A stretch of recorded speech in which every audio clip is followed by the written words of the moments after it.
Well, life in Ukraine was forever changed last month, of course, when the first Russian tanks crossed the nation's border. And one artist in Kyiv is struggling to maintain some sense of normalcy amid the conflict while also using his creative skills to support the war effort. Daniel Skripnik is here now to give us some insight into his world and into his art. Daniel, it's great to finally meet you. I noticed your art on Instagram. And so I would like for you to tell us and our audience about your life as an artist, as someone who creates in Kyiv before the start of the war. Hey guys, thank you so much for having me. It's kind of important and so different right now to talk about it, but I have to. So before the war, I was doing different stuff. I always tried to make my art emotional and soulful. I am an ambassador of the Tyler Robinson Foundation, which was founded by Imagine Dragons, my favorite band, my dear friends. My mission was to make creative projects and support the foundation, but I also was doing lots of visuals of the other musicians, especially The Weeknd and Britney Spears. And it was my life, it was my joy, and I was all about it. So yes, it was just my life, and it was like it is. And then what is your life like now? What is a typical day like for you? It's harder to create right now because I'm nervous sometimes and I have to be focused on what is going on around, but I'm trying to let the darkness out of my head and express the light through my art. I try to unite people. I'm using my platform to inform people and raise funds to support the army. I'm buying food for territorial defense and patrol the building where I live almost every night. And my daily routine is kind of unusual, but I have to be strong and do whatever I want to stay positive and stay cold and help the people.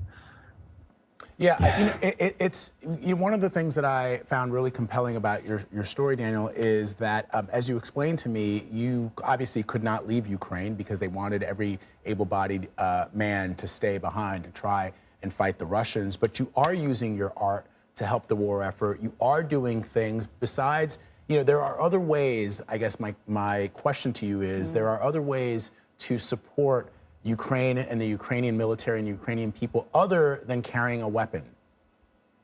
Yes, this is what I do. I'm not able to join the army because I have some mental struggles and issues. So I'm right now focusing more than ever on my art. And I feel like I need to use this, my own weapon. I feel like I am a soldier of the light right now. I'm trying to unite people. I'm trying to do whatever I want through my art, to raise funds and, as I told you, support the army. So yes, I'm trying to use it stronger than ever. So right now, I think you're a really good artist for whatever it's worth. And the emotion certainly comes through in your work. I thought it was so interesting that you chose sunflowers to be sort of the central figure.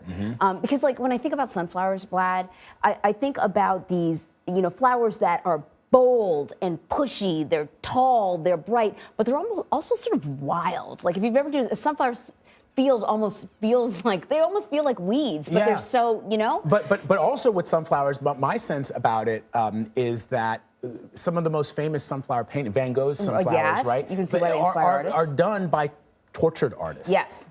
Right? So the significance of these sunflowers in Daniel's work is remarkable. I want to talk about that. So I want to talk about why you pick sunflowers, because I know it's not just that they're bold and bright, but also one thing that I noticed is looking at your work, that before the war, your sunflowers were always sort of intertwined with people.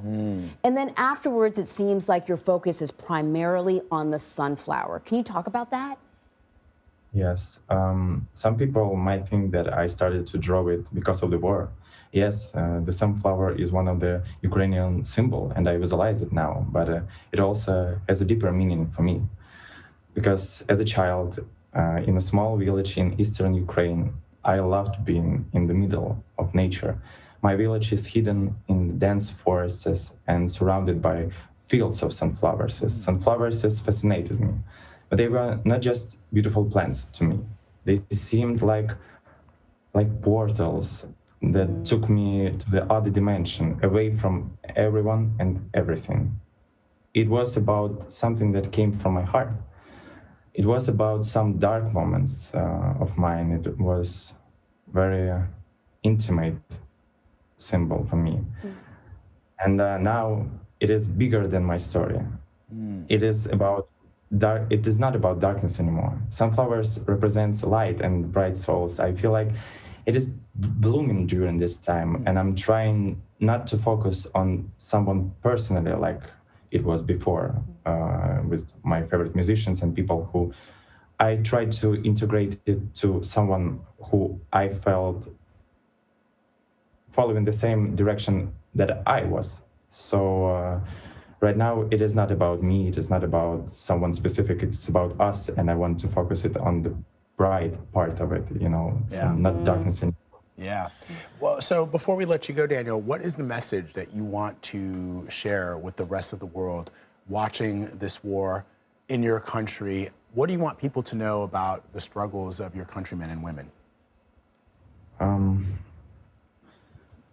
You know, I want more people just to know about this situation and about it. More people need to be united. More people need to be united because sometimes I feel like this whole situation is not only about us. It is not only about Ukraine. It's about some mental, for me, as I feel it, it's about something mental, and everyone needs to be united. You don't need to lose your own identity. So that's why I'm trying to focus on my art, because I don't want to destroy the personality and I don't want to lose myself. So I want people just to remember that you don't know what is coming tomorrow, but you need to stay who you are today. Well, Daniel, you can certainly feel the emotion in your pieces. Hopefully one day we will see your pieces in a gallery, not an online gallery, but a real life gallery, maybe even in New York. Thank you so much. Thank you so much.